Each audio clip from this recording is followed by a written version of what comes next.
Rewind-A-Dynamite from the post-wrestling site. AEW, lighting up the fuse. Sit back and enjoy the bubbly as we hear from John and Waiting. Where we're going, we don't need roads. And if the buck stops here, this thing might blow. Everything you hear are opinions of the show. And if you don't like it, go to the forums and let them know. It is John Pollock and Waiting on Rewind-A-Dynamite. The countdown is on, folks. Me and Wai, it's fight week. We've been cutting weight. We step onto the scales this Saturday, and then Sunday morning, it's fight time. I believe we have to be at this place at 8:30 in the morning on Sunday. Are you ready, Wai? And that's one of the later times. It actually. is. I could change us to 6 a.m. if you wanted to. Yeah, I mean, at first, I was actually confused, and I was unsure if we were doing this on Saturday or Sunday, and I was thinking in my head, if we were doing this on Saturday, that would really suck for you. Yeah, it would. Yeah, so Sunday makes more sense. Right into the CN Tower. Yeah. I didn't even really consider that. I don't think I was even the one to choose Sunday, so thank you to whoever in our group did. And thank you to anybody who has donated to our campaign for WWF's Climb for Nature 2026. Post and Poison Rana, we got together again for the third time in our lifetime to raise funds for the World Wildlife Fund. And I'm very pleased to announce that we have exceeded our $2,000 goal. We're in fact at $2,207 raised. And that is a tremendous result. I feel like, is that the highest the most we've ever raised? It probably is. Yeah. Maybe. Our year-over-year yield has been stratifying. Yeah. I wanted to give a special shout out to Kenny Soto, who made a very generous donation, especially. So thank you to everybody who has pledged so far. There is still time. How do we break records? How do we get into how do we make our shareholders happy? And how do we reach heights we've never reached before?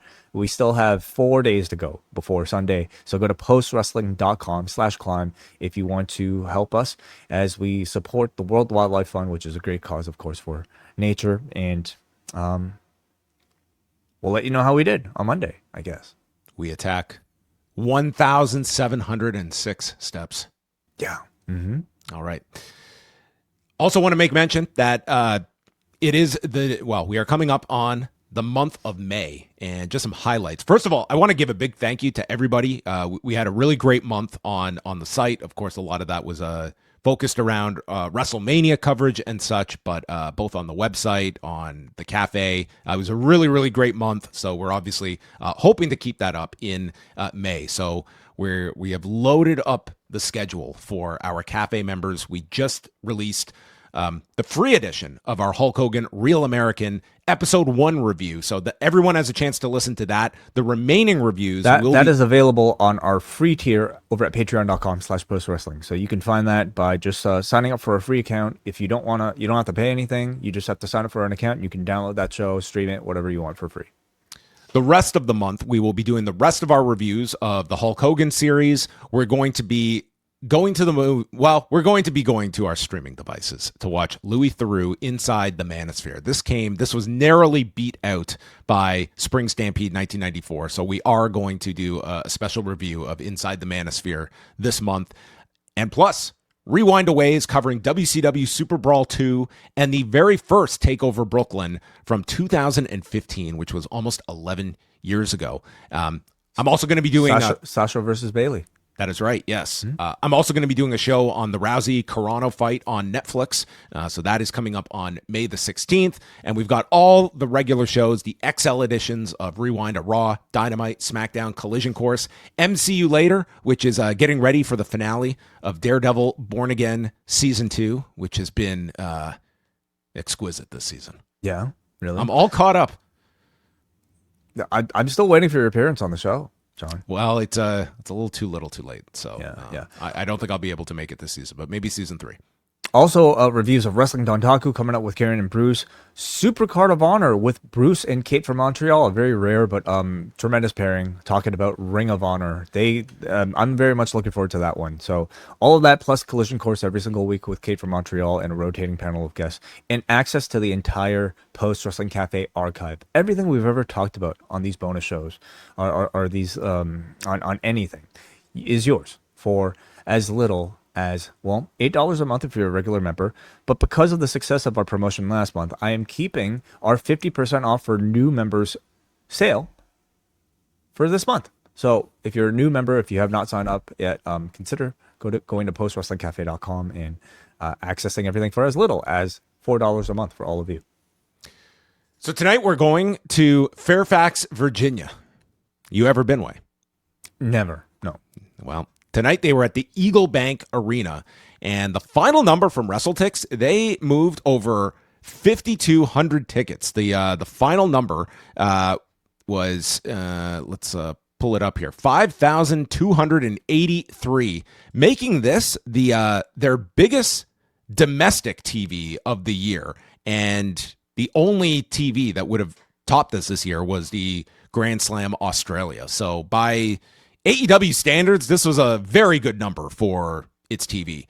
And we've got Excalibur joined by Tony Schiavone and Taz on the call for the full 2 hours. And we're starting off. They ended up announcing 4 title matches for this show. They included a Copeland and Cage tag match. So we had 7 matches announced altogether for tonight's show. Yeah. Is that so unusual for Dynamite? Oh, yeah. Really? I don't know how many times they've ever had 7 matches on a show. I mean, granted, 2 of them were extremely quick. But we're starting off with Kevin Knight and MJF for the TNT Championship. And this was a great crowd, especially for this match. Really hot for Kevin Knight, who gets powerbombed onto the guardrail, and then MJF is shooting him with the camera. There's a leaping DDT, but MJF stops him, and he is able to attack with stomps. Knight hits a tope con hero. Big cheers as he poses on the desk. And MJF just continually rolls to the floor. And each time he rolls out, he gets hit by a dive from Kevin Knight, ending with that big springboard clothesline to the floor that he has done in the past. After he is sent off the top, off a backflip, and Kevin Knight's knee gives out. And so for the rest of the match, MJF is going after the knee. He gives him a Panama Sunrise, uses a half crab, and Knight is climbing, lands the UFO splash, but it's delayed because of the knee injury. MJF kicks out. Crowd is with this. And after an Alabama slam, MJF grabs the TNT title. Bryce Remsburg takes the object away, and wouldn't you know it, the heel outsmarted the referee because he had another weapon. He brings out the Dynamite diamond ring, but before he can use it, Kevin Knight low blows him and wins. This was almost like the spot in the Punk Reigns match, minus the athletic tape. And very similar to how MJF lost to Darby Allin. Well, exactly, like he lost to Darby Allin. So yes, many, yeah. Good call. I thought this match was tremendous. At times it felt like a very simple old school match, but with like sort of modern, athleticism and just like I think pace of action. I thought Knight's selling was great here, and I thought MJF was awesome here. Honestly, like seeing him wrestle maybe more of a, I don't want to say like lower stakes one match, but like it's a match that is not like a pay-per-view match that has received like months and months of build, but just like something with a bit lower stakes attached to it, where like he can play more of just your classic old school villain doing like very creative spots like that, rolling out of the ring, allowing for Knight to deliver 4 dives. I've never seen that particular sort of like sequence before. I thought that was tremendous. But like MJ played a great cowardly heel for Knight, and I thought though he also did a great job of turning it up and getting into a more aggressive level towards the end, using more aggressive offense, like like that dragon screw or that Alabama slam. So like at times he felt somewhat like cowardly heel, but also very, very credible, towards the end. And I thought the finish was really strong, again reflecting maybe a similar outcome to the Darby match, which might suggest that MJF's cheating tactics are being figured out by the babyfaces now, and maybe does it signal the end of the ring gimmick? Is it no longer effective because all these guys are figuring out how to counter it? Yeah, he's going to invest in a firearm. The Dynamite flamethrower. I thought this match was great. I thought this crowd was very much into Kevin Knight as a babyface. And I think it also added to the fact, like, I'm sure like there was a huge amount of the audience that saw it very believable that MJF could have won this match. So you had like a big win for Kevin Knight. And it also wasn't like, sometimes with MJF, like he builds up to the match and then it's like the Brody King loss or it's the Darby Allin loss where it's like it's 2 minutes and it's just there for the shock value. Like this was a whole laid out match and then his tactics ended up, he got outsmarted by Kevin Knight at the end. So I thought this was a really great start to the show. It's certainly one of Kevin Knight's strongest wins in AEW yet, and by this point, as the weeks progress, you are more and more seeing his potential for being just a great single star world title, single star maybe even, and less as just maybe high flying tag team guy. So they're breaking him out like really successfully, and I also think this match is an example of how you can have a bigger star lose. And I don't think it interrupts MJF's value at all. Like on paper, maybe traditionally, you would look at MJF likely going for Darby Allin's championship at the pay-per-view. Well, you can't have him lose. You can't have him lose to Kevin Knight on the TV show. He lost. He lost via low blows, sure, certainly, but like it's still a like credible loss, I think, by modern pro wrestling standards. And he doesn't lose like any value coming out of this. So it just shows you, I mean, maybe people worry too much about that, and we get too many DQ finishes for no reason. I think that's one of those many byproducts, I think, of years of WWE where it was just like the wrong loss and it's like it kills a guy instead of using losses as storytelling devices that like, yeah, certainly you beat a guy like a drum that's going to have an impact, but losing for a reason and having something that comes out of it, I see almost little to no harm, and would argue at times it's beneficial when you have a loss like that you can build off of after. MJF chop blocks the knee, and then Darby rappels from the ceiling, hitting Max with a scorpion death drop to save Kevin Knight. MJF calls the two cheaters, and the match doesn't count because he was barely trying, wants the rematch with Darby right after this guy loses, and he wants the AEW title match, and Darby declines until Max can put something on the line, and instead, Kevin Knight will get the title shot next week, which made a whole lot more logical sense than if he accepted Max's challenge. And Brody walks out, stares down Max, enters the ring with Darby, and tells him that you won't be facing Darby next week. You'll be facing me. Yeah. The timing of this certainly did telegraph perhaps the outcome of tonight's main event, which I think most of us were predicting to be a Darby Allin win anyway. But, I also do wonder if I'm sure they might have considered this happening, but it's also, other than to have Darby versus Brody take place before MJF versus Knight, I don't know if there was a way they could have maybe avoided this scenario, because you wanted Allin to throw the challenge tonight after the match. You wanted Allin to have the interaction with MJF, and you also wanted him to main event. So this probably might have been a little bit awkward, but probably the best of all the options. We go to the back, and there's Renee, who is struggling to keep what is left of her voice on this show. She was fighting it here. She's with Copeland and Cage. Cage has a brace on his arm, and they accept the I quit stipulation with FTR for Double or Nothing, and Cage denies ever quitting when he lost to Copeland, who brings that up. The Brawling Birds, with the returning Jamie Hayter, beat Emily J and Jordan Blade. They basically double-team Blade, double clothesline, 2 birds, 1 stone in 1:19. Yeah. The heart attack. Yes. 2 birds, 1 stone. Yeah, but I think Brett and Jim would have got a lot more mileage if they went with this naming device. Swerve. So squash match for the Birds. I mean, they don't really do these for no reason. So this one was done for basically no reason. Well, I mean, I imagine they want us thinking about the Brawling Birds because they're probably going for the tag titles very soon. Yeah, there was no angle after this. There was no promo. It was just Hayter's back. They won, but you're probably right. I could see them going for the tag belts. Yeah, they're at this point 9-0 as a tag team. So I feel like that would decently put them in line, even though their win was against people that probably aren't ranked here. This was Emily J and Jordan Blade. Yeah. So we go to our Western setting, and havoc has been wrecked upon this saloon. Everyone's, I guess, been murdered, and Swerve Strickland is there searching for Bandito, and it is found here, the wanted poster that he burns. Cool little segment here, and yeah, so it looks like Swerve and Bandito. Yeah, I mean, these are cool, like from the beginning when they started doing them for for Bandito, and just as cool now seeing somebody other than Bandito in this world. I thought, how do you think he got there? Well, on horse, of course. Okay. I don't know how you find this place. Well, he found him. This is where Bandito lives.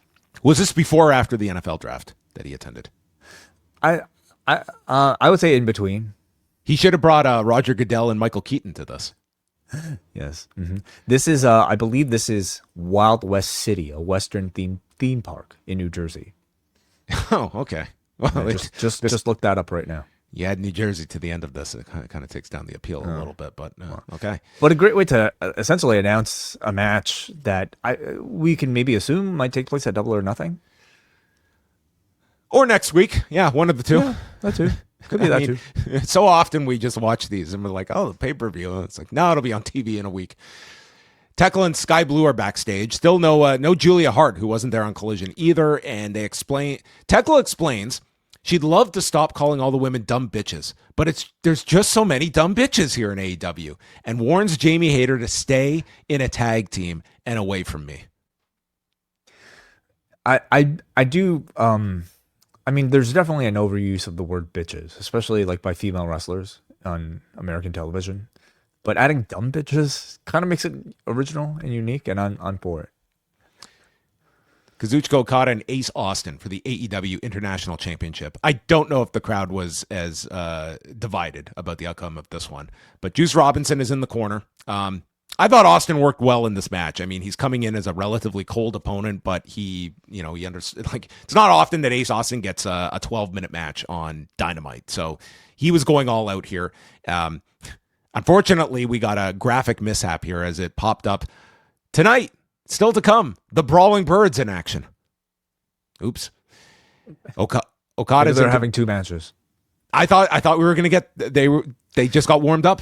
Be 4 birds, 2 stones. Maybe she saw Tekla's promo and said, you dumb bitch, we're going to face off tonight. I'm not staying in the tag division for long. We're going to come out. So Okada's in control, hits a neck breaker, elbow off the top, does the middle finger pose, and then Austin catches him with his handstand kick off the apron, hits a Fosbury flop, which Taz jokes he used to do. And then Austin hits a guillotine leg drop for a 2 count. Crowd reacted to this like, oh, we thought Ace had him. And Austin springs off the middle rope right into this drop kick, but then ducks the Rainmaker, backslide for a 2 count, and then Austin runs into another drop kick, followed by the Tombstone and Rainmaker in 11 minutes and 15 seconds. Especially the last couple of minutes here, I thought this really picked up. This was Okada dialing it up to, I would say, like maybe he hit a 6 in this one, but Ace Austin was, this was WrestleMania for him. I thought for like TV Okada, I thought it was one of the stronger matches. I mean, I definitely feel like he's kind of hit or missed over the course of this AEW run when he's wrestling on television, but I feel like lately he's been very strong, and I think much of that falls on the strength of his opponents. And I thought Ace Austin was really great here. Just a high flying babyface with great offense, and I thought he had the time here to showcase the array of his abilities. And he looks really good, certainly in league with like the very high caliber of wrestlers like him in AEW. But he, like many of these other high flying baby faces, just probably needs that extra thing to break out, whether it be a push, support from the writers, or a promo style that might just sort of like connect with the audience in a different way. Because I mean, there are a lot of guys sort of in that realm in AEW. What about a specific card? What's that? He's got a card gimmick. He's the Ace. Right? Yeah. You're suggesting a specific one? No, I mean he's got the ace. I'm just saying like that is his card. Is that not enough to get him over the top? You know what? Maybe Maybe it is. Takeshita walks out after for the stare down with Okada. Then the Death Riders are like hanging out in like this decrepit arena training. Not sure what they were training for tonight, but they traveled to Fairfax to roll in the back on the floor, probably contracting staph here. And in walks Will Ospreay. And Moxley walks up. Have you been cleared? He said, nope. But I also detected like it feels like Marina's work is has been effective here. I didn't see. It was hard to get a sense of like if he needed tape or anything, but the guy was walking in gingerly. He seemed okay. I think Marina fixed his neck. I think that's why he was here just to get another treatment from Marina. Maybe it's if Dr. Tubio is busy, then maybe Marina Shafir is on call here. So Moxley, dude, John Moxley is just, this guy can make absolutely any idea work. He will just, except gas masks. Beyond gas masks, this man is about undefeated when it comes to just applying logic to anything. He tells Ospreay that to come here. First of all, Ospreay does mention the fact that he is going to Japan this weekend for the Wrestling Dontaku shows, and Moxley appreciates that loyalty. Even though he's not cleared, he's cleared to go to New Japan, I guess. Well, he knows in New Japan they don't care as much. Their doctors will clear anybody. Yeah, well, not Shibata, but yeah. Moxley needs him to drop all his excess baggage, which is funny because he did walk in here with a literal bag that he was not putting down. But he said, your feelings towards me, they need to be dropped. I make no promises or produce miracles. But when I make a commitment, I see it through to the end. I just want the same in return from you. And Ospreay reluctantly agrees. He is on board. And he then asks, where's the ring? We don't train in a ring. As he just looks down at the floor. And then my favorite part, Moxley shuts down the cameraman that's gotten the exclusive here. As good as that was, it's Excalibur explaining to us, the viewer, how lucky we were to be able to see that. And then Shivani, who goes even more ridiculous. I can't believe that was caught on tape. Could you imagine, Way? This is crazy. No, I can't. Yeah. Man, this was like the guy who found those photos of the Patriots coach with the athletic reporter. I mean, he just was able to, nab this secret meeting behind closed doors. Yeah. But thankfully, we got to see this. Yeah, it's hard for me to say I really like this after your very funny recap, John.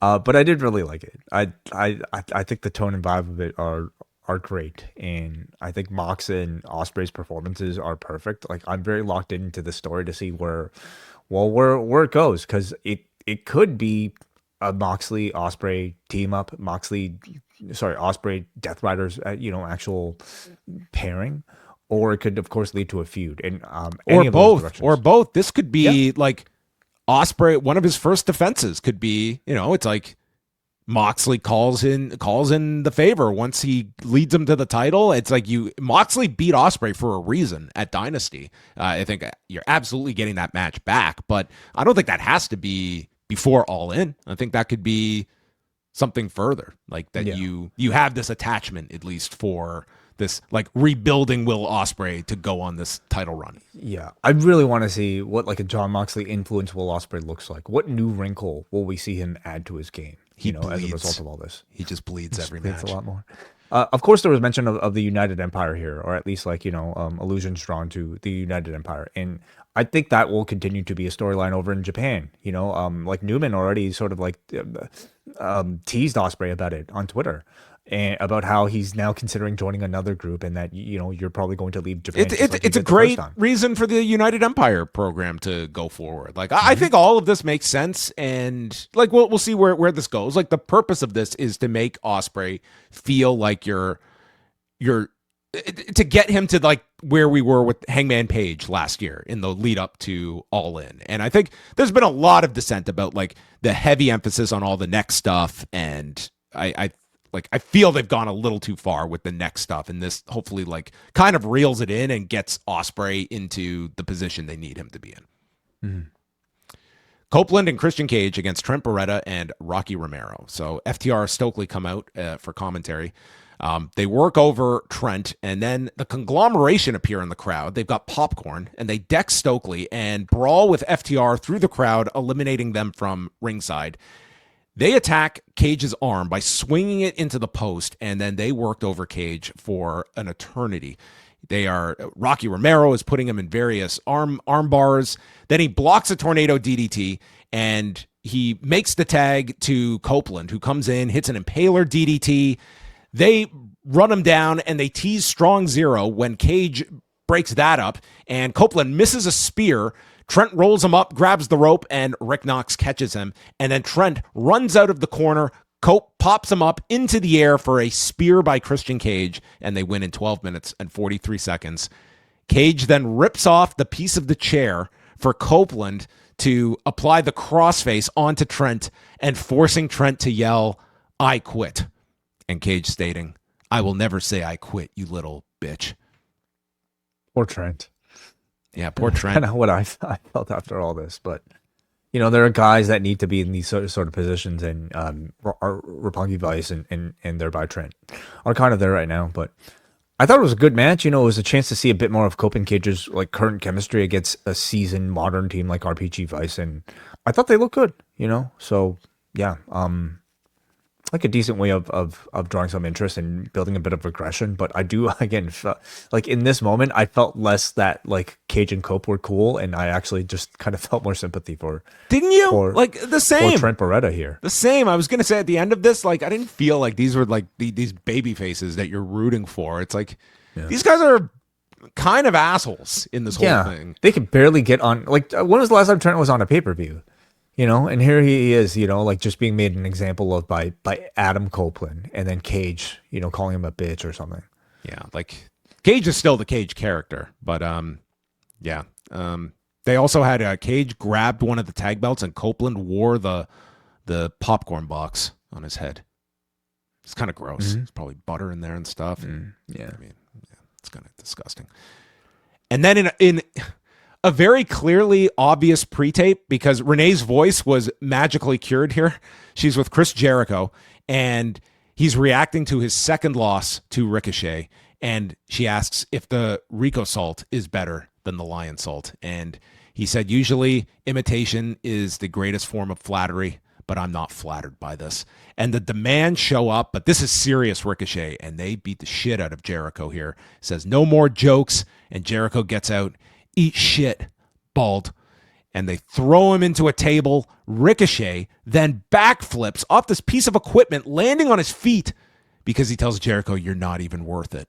It's like nothing would be worth just doing a goddamn lion salt right here on the concrete floor. I was like, still impressive that he did this flip right over Jericho, but yes. Mm-hmm. Yeah, like really, I would say doing very textbook like babyface stuff here with Jericho. You know, just having the 3-on-1 advantage, the beatdown, to increase sympathy for him, and I mean, it's all been working pretty well. And I think so much of that is because Ricochet has been doing such a great job being hateable enough for Chris Jericho to continue to look like the very clear, likable babyface here. Divine Dominion against Hikaru Shida and Chris Statlander. So we go from that pre-tape with Renee, and now she's at ringside, back to like this voice situation. I would have thought doing the ringside whole preview, maybe this is one that Renee could have sat out tonight. Like her voice just sounded like it was dying at this point. And she's got it, and credit to her. She got through this whole thing, but it just sounded like her voice was just about expiring.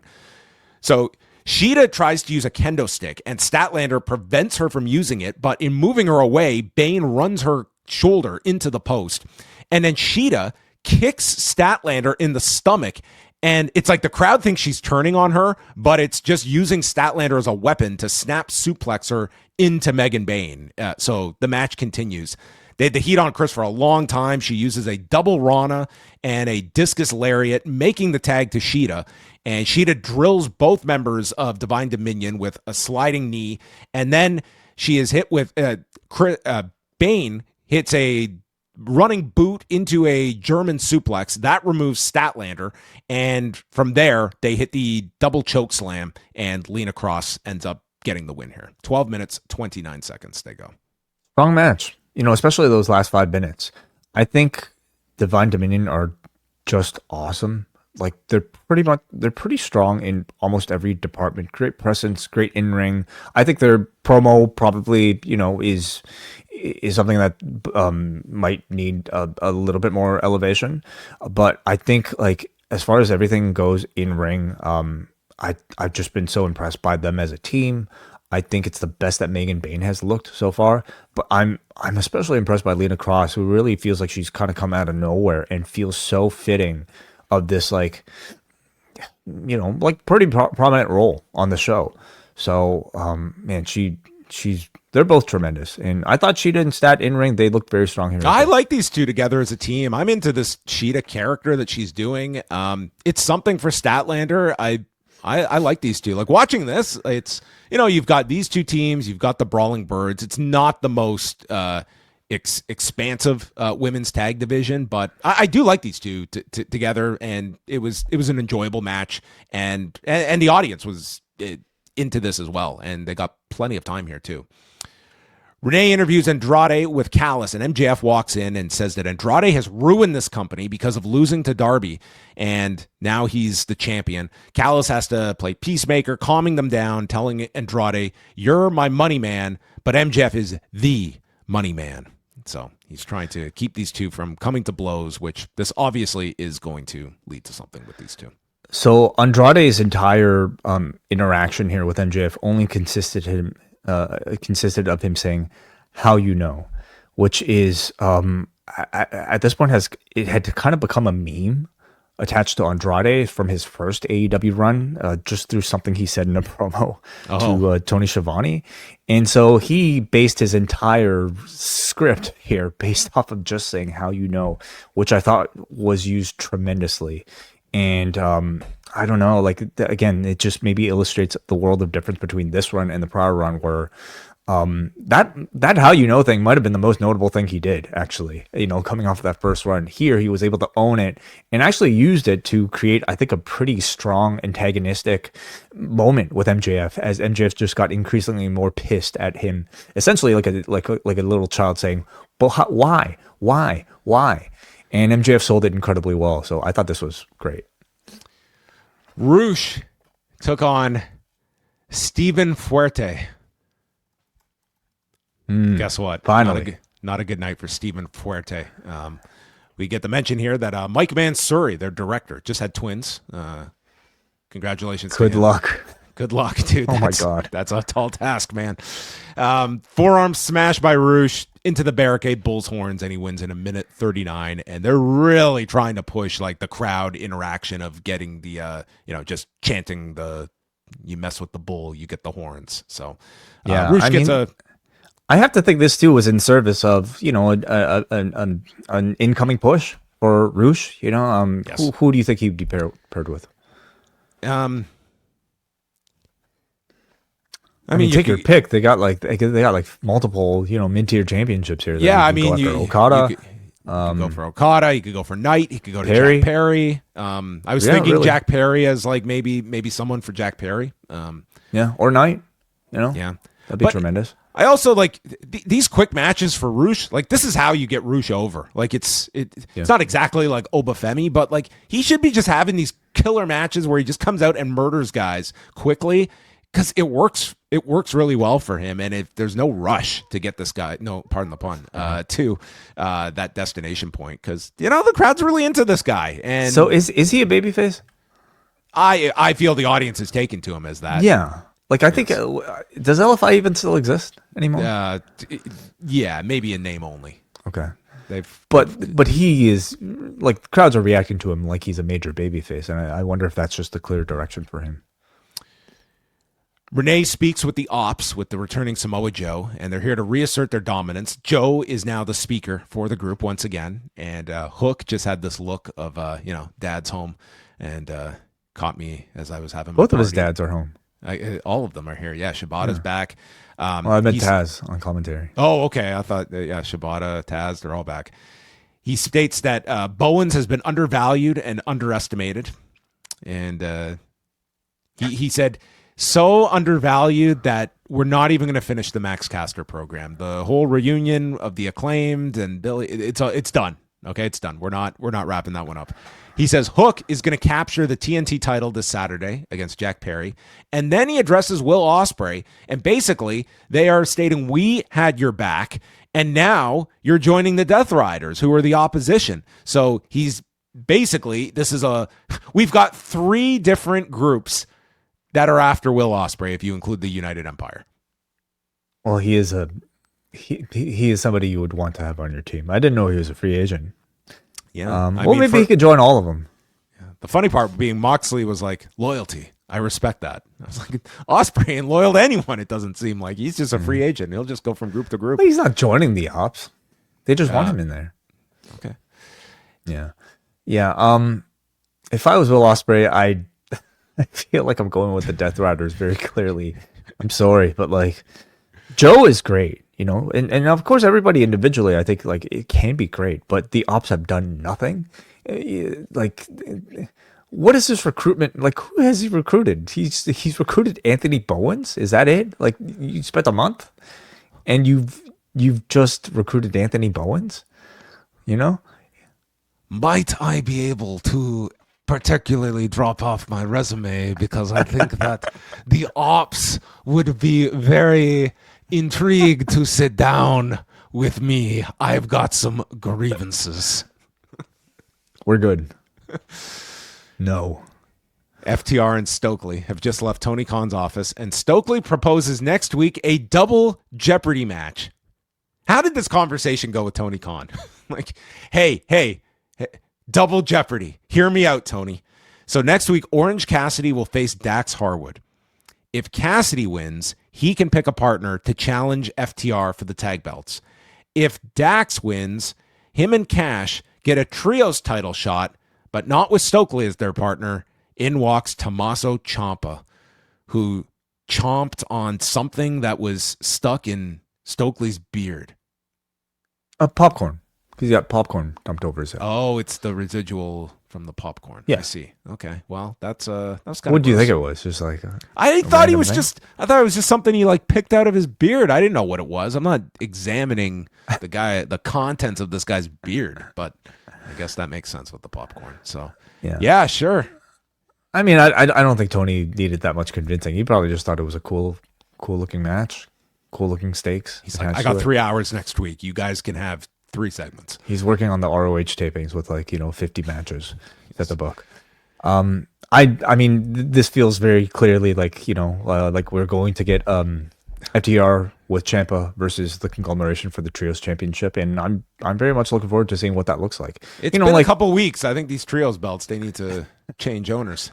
I can't say following that Darby match, like a Trios title run is the most exciting thing I'm looking for Tommaso Ciampa. Like I would have hoped at least he'd be going for either the TNT Championship again or another singles belt. But I mean, the prospect of Ciampa teaming with FTR, at least for even one match with the conglomeration, feels somewhat special. Who was his opponent last week? Ciampa's? Are you seriously asking? Yeah. Darby Allin. No. His wrestling soulmate, Darby Allin. Oh, is that what he said? He called Darby his wrestling soulmate, which is that right? If ever the pro wrestling equivalent of cheating on your spouse. I mean, that felt like that was it when he gave out that, the other guy's in a different universe, let's just say. Yes, and he's horizontal on the floor. So Collision on Saturday has Moxley, Pac, Claudio, and the Dogs against the Rascals and Top Flight in our weekly 10-man tag. Kevin Knight against Hook for the TNT title. Jack Perry against Mascara Dorada for the national title. Juice Robinson and Ace Austin against Wheeler Yuta and Daniel Garcia. And Willow Nightingale welcomes back Anna Jay, who has been out since November. And she gets a TBS title shot right away. So great division. If you disappear, it's great to disappear if you're a female in AEW because you come back to an automatic title match. if it's Willow Nightingale holding the championship. I guess, right? Yes. It's very specific. It's I mean, it's her gimmick. She's the comeback killer, and I still have to think it's all leading up to Mercedes. Who will come back first of Mercedes, Britt Baker, and Ruby Soho? Mercedes, Britt Baker, and Ruby Soho. I'm thinking Mercedes. Yes, I don't know if Ruby Soho will ever come back at this point. She might beat Britt Baker to come back to AEW at this possible. point, at this stretch. And we go to Darby Allin, Brody King in our weekly destruction of Darby Allin match for the AEW Championship. So we get a choke and cannonball right out of the gate by Brody, and Darby avoids the gonzo to hit a code red off the turnbuckle. And then he goes for this tope and just bounces off of Brody's body and just plummets to the floor. Darby then does this spot. And I don't think I could do this, period, much less have a man fall on top of me. But he bends back on his knees. And then Brody hits this senton and comes down on him. This looked like one of the most painful looking things that doesn't look like all that crazy, but it just seemed, if Darby was just selling, like, this man looked like he absolutely did not fully think this one out, because it looked like this was like the worst idea possible. I rewatched this thing. It's like, what was this guy thinking? Bending this way and then taking this senton where Brody just came right down on top of this guy. I couldn't imagine the pain of this guy's knees taking this. And it's not like it was a visually stunning spot for the crowd to even react to. And then on top of it, this spot, it was during picture in picture. Like, it was just, I don't know, a weird one. He's doing it for the Buy AEW Plus crowd. All right. You're right. I'm not the AEW domestic champion. My matches are for the world on streaming. So you're also talking about a guy who on the weekend got onto like Travis Pastrana's dune buggy off of a ramp with the AEW championship. They showed this. That was his warm-up before the match. Kevin Knight is shown in the crowd watching, and MJF is in the back. Darby gets onto his back and put through the desk panel against the barricade, and then they recreate the spot where they are on top of the desk, and Brody hangs him over the desk in the choke. But this time, Darby breaks free, code red onto the desk, and this goddamn desk does not break. These are the most indestructible desks in pro wrestling these days, when Brody King doesn't win out in a compromise with a desk. So Darby, he's fighting on one leg at this point, and I have never seen this guy struggle so hard to hit a suicide dive. He's like limping towards this dive, and just with all of his might gets through the ropes onto Brody.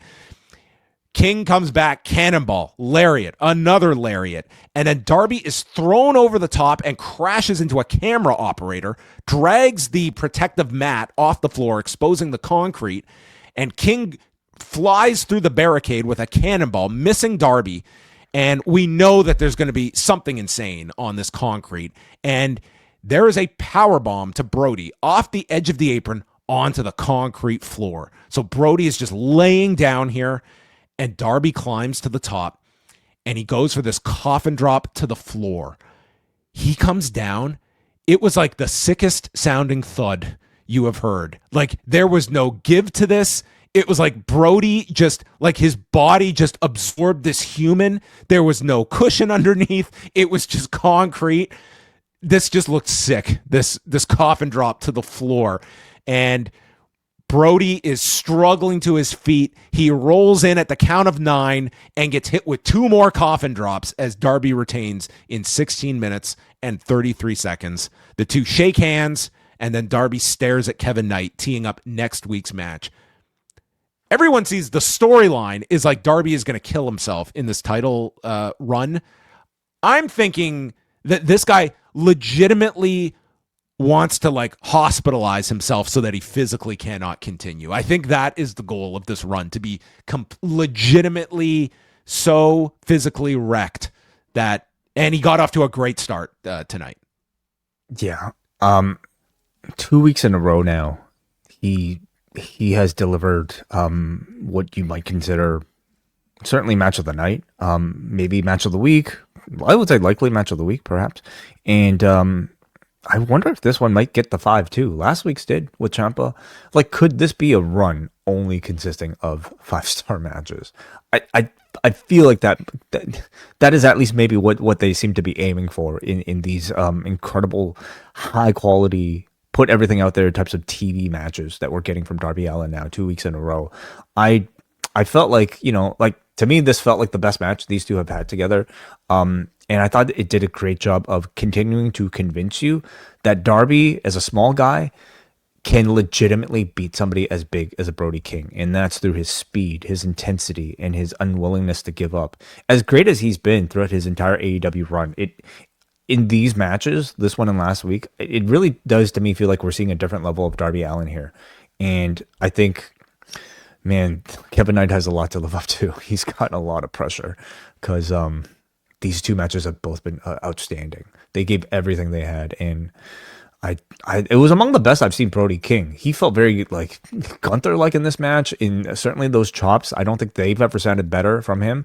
And it just his overall aggression and meanness, And of course, Darby, I think you can make the argument that he might be the best underdog wrestler, either in this company or maybe in professional wrestling presently.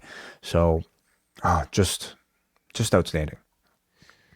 So next week, we have Darby and Kevin Knight and Orange Cassidy against Dax Harwood. So those are 2 matches announced for the 3-hour broadcast. So we will probably get a lot more announcements over the next week for Dynamite. But yeah, excellent main event. I thought Kevin Knight and MJF was really great as well on this show. And, it was a very good wrestling show as well. And, you see the backdrop here of, I think everyone is assuming Darby and MJF, but I think this title run is going to be one where I don't think people are going to be so open and shut that this is just going to be Darby holds this until Double or Nothing. And I think you could make the argument of giving him at least another pay-per-view cycle after Double or Nothing. If his body can hold up, honestly, that is a big question. Well, that's like this guy should this level is like, it's this crazy. is an incredible pace that they are looking to, and it that is sort of the gimmick here. And it's like the Orange Cassidy TNT. Sorry, what was that? International title run. It was yes. Continental. No, Continental. That's a different, right? No, that's a different one. That's a different one. Okay, he had one of these goddamn titles. Okay, and it was quite a title run that he had. It was the Atlantic, All Atlantic. Remember that? Yes, the Atlantic Ocean title. The transatlantic highway title. It's like whatever that one was, but like with Darby Allin's style, which like involves like way more, I think, physical punishment, especially for a man with his frame against like these opponents. So yeah, can his body hold up? Feels like it's a storyline for half these baby faces, like Will Ospreay, Kenny Omega, who's in danger. Will this guy die? Will he die? That is what AEW demands of its baby faces, certainly. So can he hold up to that? Well, next standard? week, isn't it kind of broken up? It's like 2 hours of Dynamite and 1 hour of Collision. So yeah, maybe he'll have to defend it on both shows. Oh boy! So is there like an extra hour of Collision? Are they doing that on the weekend? I haven't looked at the schedule and what the. Yeah, I don't know what the I feel, because that Saturday I think it's that Fairway to Hell show that they're promoting. So that is. And that's the same night as Backlash. So I don't know what the deal is. Okay, well, we'll let people know soon enough. Too confusing to try and do this off the top of my head. But yes, a bunch of changes coming this month for AEW programming. So we are going to sign off on YouTube, but we're going to be continuing on the Post Wrestling Cafe with your feedback and questions. Again, postwrestlingcafe.com. We are kicking off Monster May for everybody. The sale still in effect. We're going to keep this sale going, just like Darby's title run is going to continue here. So yes, new subscribers get 50% off. That gets you all the reviews of Hulk Hogan Real American, Inside the Manosphere, Super Brawl 2, Takeover Brooklyn, and all of our other bonus shows that come at you fast and furious on a weekly basis. That's correct. Mm-hmm. Including the chance to leave your feedback for all of these shows, which we will read right now over in the Café XL edition.